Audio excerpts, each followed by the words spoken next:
A $100,000 reward now being offered to help solve the murder of Rosie Tapia. Tomorrow marks the 27th year since the 6-year-old was taken from her bedroom in Salt Lake City. The next morning, her body was found floating along a canal near the apartment where the family was living. Yes, to date, the crime remains unsolved. For every crime, there's a story, and the truth matters. Here's ABC4's Marcos Ortiz with tonight's Justice Files.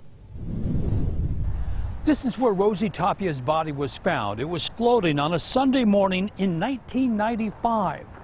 The case remains unsolved, but some are hoping this large amount of money will put an end to this cold case. Maybe $100,000 is enough to incentivize someone to break silence, tell us what happened, even anonymously, so that the right thing can be done. And the $100,000 reward may be a way to help solve Rosie Tapia's murder. She was taken from her bedroom on August 13, 1995.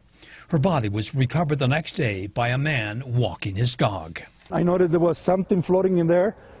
You can see it's kind of far away to see it.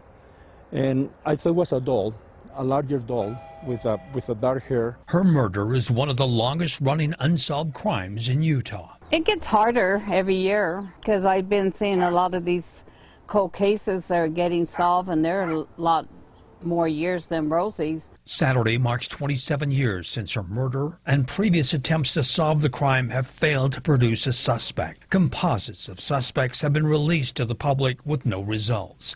In 2008, Salt Lake City police offered a $30,000 reward for information about Rosie's murder. It wasn't enough for someone to come forward. Family's private investigator claims Rosie's murder was tied to gangs. At the time, Rosie's older sister was part of a local gang. We are believing, because Emma was part of the 21st Street gang, that maybe a rival gang had it out for her, that somebody targeted her, but because it was no longer Emma's bedroom, they snatched her sister instead. It's likely that there's more than just a killer that knows about this. And Rosie's mother hopes the $100,000 reward added to Salt Lake City's reward of $30,000 will finally bring answers. If they need that money, you know, come forward and give the correct information that we're waiting for, and that would help us a lot.